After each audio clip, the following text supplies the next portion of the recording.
Well, good morning. Thank you so much for joining us for your 11 a.m. news and weather update. I'm Baileigh Bockover. Dustin Staples with you. Yep, and thankfully Hurricane Erin is making its way out of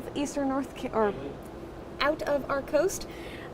We did see some impacts along NC-12. I have some images here, Dustin, before we dive into the forecast. So you can tell us some good news, right? Yeah. So I do want to take a look. This is what NC-12 looks like as of 10:30 this morning. Just really not so much a road anymore, right? It looks like it's part of the beach. It's just a pond of some sort, yeah, like all that water continues to move over Highway 12 there. And yeah, I mean, folks that are there, I mean, I'm hoping that everybody has left at this point, but yeah, it's quite a scene to say the least. So, and I've traveled on Highway 12 before. I know exactly where these dunes and things are. So it is something you really need to be very careful of, especially going on this weekend. Oh yeah, you don't want to drive through there unless you want to total your car. Yeah. And this is Buxton. There's a hotel right there I've stayed at before, so I know exactly where that is. So I know very, very, very familiar where that is right there. It's something, again, I mean, you can see somewhat of the road right there, but still there's no cars, which is a good thing. There's nobody out there, and that water underneath those the stilts there, I mean, that is quite a scene to say the least. Yeah, it really is. So before we dive into your forecast, police are wondering if you know who these people are. This is the Washington Police Department, who is asking for the public's help in identifying a man seen breaking into a liquor store. Police say the man you see in the photos was caught on surveillance video using a cinder block to break into the Beaufort County ABC store on John Small Avenue. Police say they went to the store in response to an alarm that was going off there on Sunday. When they got there, officers say they saw the front window was broken and several bottles were scattered on the floor. Police found a bottle of vodka missing from the inventory. Washington police say the department is helping the Beaufort County ABC board with the investigation. Anyone who may know the man is asked to call the Washington Police Department or Beaufort County Crime Stoppers. Both of those numbers can be found on our website, WITN.com. And Lower Third's having this fun time right there. There we go. Yes. Oh, here we go. Hi. There we are. Alrighty. Didn't want that up there. Nah, right? nah. You know who we are. Let's dive into our forecast. Let's take a look at what we're seeing out there, Dustin. The 11 a.m. update just came in from the National Hurricane Center, so still showing some good news with Erin, as it's still Cat 2. Winds have came down about 5 miles, now a 100-mile-hour Cat 2 for sure, and definitely starting to see the improved conditions across our coastline. Again, tropical storm warnings continue till further notice, and I would imagine they'll probably let these go for another day or so, just out of abundance of caution due to those high surf conditions. So it's going to start weakening to a Cat 1 later tonight, so that'll be some good news. It may even be sooner than that as we go towards tomorrow for sure, and then holding that status at least through much of the day, and then again turning to a remnant low as we head towards next week, and again more of a ship lane issue than anything out there as well. Not much rain falling anywhere, thankfully. A few sprinkles north of the Albemarle Sound, but we did get some storm reports there now that we're starting to see a lot of overwash there down from Odanthi, Avon, Hatteras, Okra, Cook Island. As expected, wind gusts between 40 and 50 miles an hour. Saw a lot of more overwash down towards Beaufort, particularly there. The Duke Marine Lab recite they're forecasted to hit at least moderate flood stage later this morning, or now into this afternoon. So definitely, so be mindful of that if you're traveling on Highway 70 there, especially back out towards Highway 58, heading towards Swansboro outside of Cape Lookout. Again, the flood stage will expect to hit moderate level by the end of today, roughly about 6 feet, give or take. So again, just keep that in mind.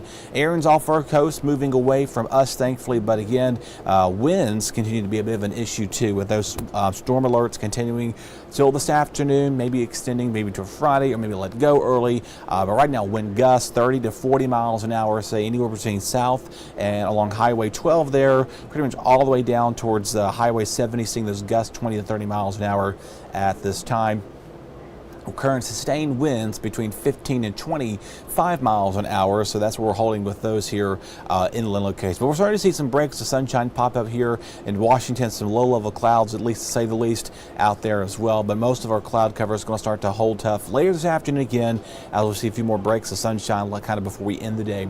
Air temperatures low 70s, low to mid 70s back towards north of I-95, near 80, 83 degrees inland. Now for the rest of the afternoon, again, we can still see some gusts gust around 30 miles an hour. Some Outer Banks gusts between 40 to maybe 50, give or take. And then again, eventually some beach erosion along with it Highway 12. So that's why we're going to hold the first alert weather status through much of today out of those overwash concerns with that too. Future winds between 20 and 30 miles an hour along the Outer Banks. And by tomorrow, we'll let the first alert weather day go. We'll see less of a wind threat to be worrying about. That northeast component to the wind holds there for some time. Also a wind gust between 20 and 30 miles an hour as well. Now, of course, looking ahead to the wave height forecast, obviously, please be mindful of that. Watch out for that. A lot of boogie boarders want to go surfing the waves. You can, just be careful. Obviously, those red flags flying out there for sure. By Saturday night, most of those waves will start to come down a little bit as most of the what's left of air will move away. Of course, we're monitoring not only Aaron, but other disturbances in the Atlantic there off of the coast of Africa.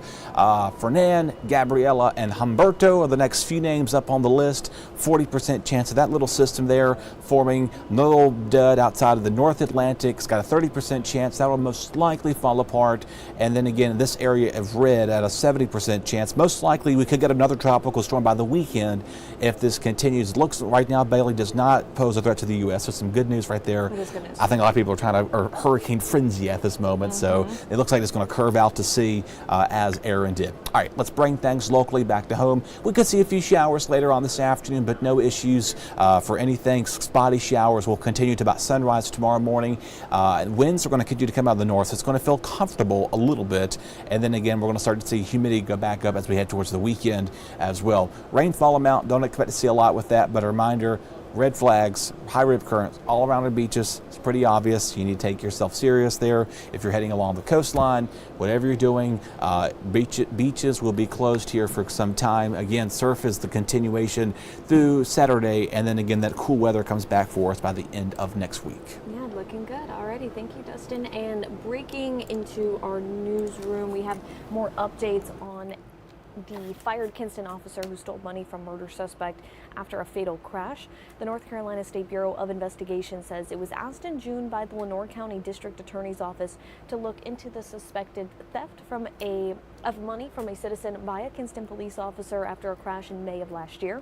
Yesterday, the SBI arrested Officer DeQuante Jones.